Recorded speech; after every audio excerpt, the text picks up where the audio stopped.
ঈদের মতো ইবাদতকে ঘিরে যে অনুষ্ঠান করছে, সেখানে সমকামিতা বা ট্রান্সজেন্ডার মতবাদ মানুষগুলোকে নাটকের নাম দিয়া তাদের মধ্যে ওই ইবাদতের মৌসুমে সিজনে তাদের মধ্যে ইসলাম বিরোধী বীজ ঢুকাই দেওয়া হচ্ছে। নাটক সিনেমার নামে আমাদের দেশে অনেক অবৈধ বিষয়কে স্বাভাবিক করে ফেলা হয়েছে।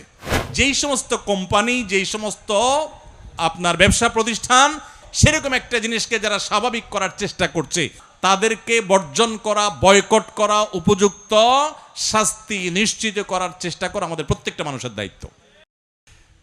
সমকামিতা প্রমোট করে বিভিন্ন নাটক সিনেমা আমাদের দেশে তৈরি করা হচ্ছে।